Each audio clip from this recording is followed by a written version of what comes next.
Hello light Germany student visa కోసం ఇంటర్వ్యూకి prepare అవుతున్నారా? యూట్యూబ్ లో చాలా మంది వీసా ఇంటర్వ్యూ కోసం ఈ క్వశ్చన్స్ ప్రిపేర్ అవ్వండి, ఈ క్వశ్చన్ కి ఇలా ఆన్సర్ చేస్తే వీసా పక్కా వస్తుందని చెప్తుంటారు. కానీ ఇక్కడ ఒక ఇంపార్టెంట్ విషయం అయితే ఉంది. అసలు జర్మన్ స్టూడెంట్ వీసా అప్పుడు విఎఫ్ఎస్ గ్లోబల్ లో ఏం జరుగుతుంది? వీసా ఆఫీసర్ తో ఇంటర్వ్యూ అయితే ఉంటుందా? ఉంటే ఎలాంటి క్వశ్చన్స్ అడుగుతారు? అండ్ విఎఫ్ఎస్ గ్లోబల్ కి ఏ డాక్యుమెంట్స్ అయితే తీసుకెళ్లాలి అనేది క్లియర్ కట్ గా ఎక్స్ప్లెయిన్ చేసేస్తాను. వీడియో లాస్ట్ వరకు చూడండి. అండ్ లాస్ట్ లో నేను చెప్పి చెక్ లిస్ట్ మిస్ అయితే ఖచ్చితంగా వీసా రిజెక్ట్ అయ్యే ఛాన్సెస్ అయితే ఉంటాయి.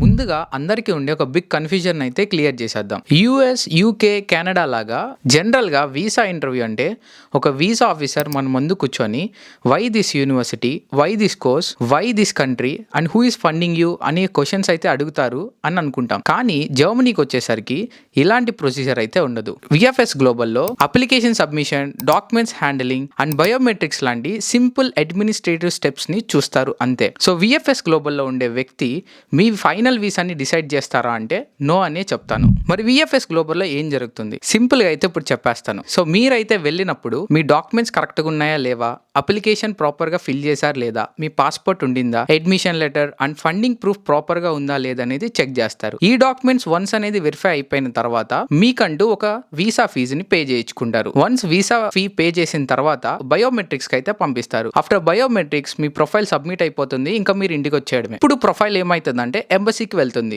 ఈ ఎంబసీలో జర్మన్ అథారిటీస్ అనే వాళ్ళు ఉంటారు. సో ఈ జర్మన్ వీసా అథారిటీస్ మీ ప్రొఫైల్ ని కేర్ఫుల్ గా ఎగ్జామిన్ చేసి అన్ని డాక్యుమెంట్స్ కరెక్ట్ గా ఉంటే వీసా అయితే ఇష్యూ చేస్తారు. సో ఇది ప్రొసీజర్. సో విఎఫ్ఎస్ గ్లోబల్ లో ఎలాంటి ఇంటర్వ్యూ అయితే ఉండదు, జస్ట్ డాక్యుమెంట్ సబ్మిషన్ మాత్రమే ఉంటుంది. ఒకవేళ విఎఫ్ఎస్ గ్లోబల్ లో క్వశ్చన్స్ అడిగితే అదేంటి భయ్యా ఇప్పుడే ఇంటర్వ్యూ ఉండదన్నావు మళ్ళీ క్వశ్చన్స్ అంటారా? సో ఇక్కడే చాలా మంది కన్ఫ్యూజ్ అవుతూ ఉంటారు. సో విఎఫ్ఎస్ లో ఉండే పర్సన్స్ ఎవరైతే ఉంటారో జస్ట్ వెరిఫికేషన్ కోసం లేదంటే క్లారిఫికేషన్ కోసం మిమ్మల్ని బేసిక్ క్వశ్చన్స్ అడుగుతారు. ఏ సిటీకి వెళ్తున్నావు, ఏ యూనివర్సిటీ, ఏ కోర్స్ అని. అంటే మీరు చెప్తున్న మాటలు అండ్ మీ అప్లికేషన్ లో ఉన్నాయి కరెక్టో లేదని చెక్ చేసుకోవడానికి మాత్రమే. సో ఇక్కడే చాలా మంది స్టూడెంట్స్ పానిక్ అవుతా ఉంటారు. సో నేనేం చెప్తానంటే వాళ్ళ క్వశ్చన్స్ క్లారిఫికేషన్ కోసమే గానీ మీ వీసాని డిసైడ్ చేయడానికి అయితే కాదు. ఇన్ కేస్ మీరు పానిక్ అయ్యి ఆన్సర్ సరిగ్గా చెప్పలేకపోయినా it doesn't affect your visa అని చెప్తాను. ఎందుకంటే అసలు విఎఫ్ఎస్ గ్లోబల్ లో వీసా ఆఫీసరే ఉండరు. సో ఇన్ కేస్ మీకు ఇలాంటి క్వశ్చన్స్ అడిగినా మీరు భయపడాల్సిన అవసరం అయితే లేదు. మరి ఎందుకు భయ్యా యూట్యూబ్ లో చాలా మంది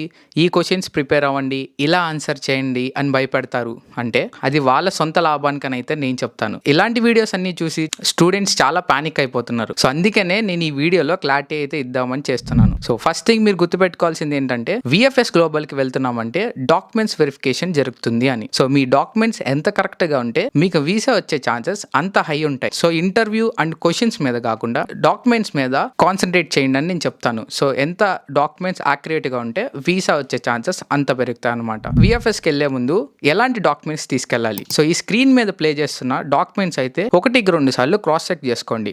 అండ్ మోర్ ఓవర్ నేను చెప్పేది ఏంటంటే సిఎస్పి పోర్టల్లో ఎలాంటి డాక్యుమెంట్స్ సబ్మిట్ చేశారో ఆ ప్రతి డాక్యుమెంట్ కాపీస్ అనేవి తీసుకెళ్ళమని చెప్తాను. సిఎస్పి పోర్టల్లో మీరు అప్లోడ్ చేసిన డాక్యుమెంట్స్ కంటే ఎక్స్ట్రా డాక్యుమెంట్స్ వాళ్ళు ఏం అడగరు.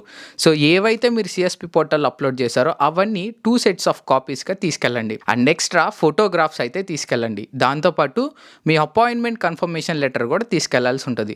సమ్ టైమ్స్ వాళ్ళ దగ్గర డాక్యుమెంట్స్ ఏమైనా మిస్ అయితే మీరు తీసుకెళ్లే సెట్లో నుంచి ఆ రిలేటెడ్ డాక్యుమెంట్ ని వాళ్ళు కాపీ అడుగుతారు. సో అందుకనే 2 sets అయితే తీసుకెళ్ళమని నేనైతే చెప్తాను. సో చాలా మంది ఇక్కడ కూడా ఈ చెక్ లిస్ట్ ఆ చెక్ లిస్ట్ అని స్టూడెంట్స్ ని చాలా కన్ఫ్యూజ్ చేస్తున్నారు. సో అందుకనే బేసిక్ రూల్ ఏంటంటే సిఎస్పి పోర్టల్లో ఏవైతే అప్లోడ్ చేశారో ఆ డాక్యుమెంట్స్ తీసుకెళ్తే అయితే సరిపోతుంది. అండ్ ఇంకొక విషయం ఏంటంటే చాలా మంది ఫోటోగ్రాఫ్స్ గురించి భయపడుతున్నారు. మెజర్మెంట్స్ ఎలా ఉండాలి, ఎంత ఉండాలని. నేనేం చెప్తానంటే ఒకవేళ మీరు ప్రీమియం లాంచ్ తీసుకున్నట్లయితే ఫోటోగ్రాఫ్స్ ఫ్రీగా వాళ్ళే తీసి పెడతారు. ఒకవేళ నార్మల్ తీసుకొని ఉంటే విఎఫ్ఎస్ గ్లోబల్ ఎదురుగుండానే ఒక స్టాల్ అయితే ఉంటుంది. అక్కడ మీకు ఫొటోస్ తీస్తారు ఎగ్జాక్ట్ సైజ్ లో. సో ఒక హాఫ్ అన్ అవర్ ఆర్ గంట ముందు విఎఫ్ఎస్ కి వెళ్ళి అక్కడే ఫోటోగ్రాఫ్స్ తీసుకోమని అయితే చెప్తాను. సో బయట మీరు ఎలా తీసుకొని వెళ్ళినా రిజెక్ట్ చేసే ఛాన్సెస్ ఉంటే మళ్ళీ ఎక్స్ట్రా కాపీ అడుగుతారు. సో అందుకనే విఎఫ్ఎస్ గ్లోబల్ ఎదురుగున్న స్టాల్ లో తీసుకోమని అయితే చెప్తాను. సో అది గైస్, జర్మనీ స్టూడెంట్ వీసాకి అయితే ఎలాంటి వీసా ఇంటర్వ్యూ ఉండదు.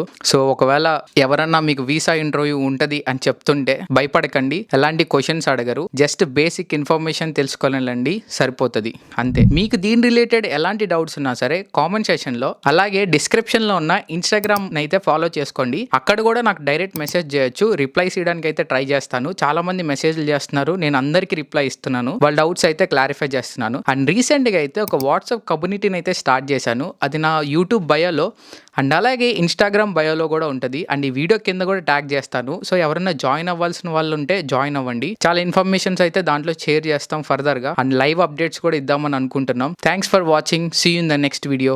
Bye bye.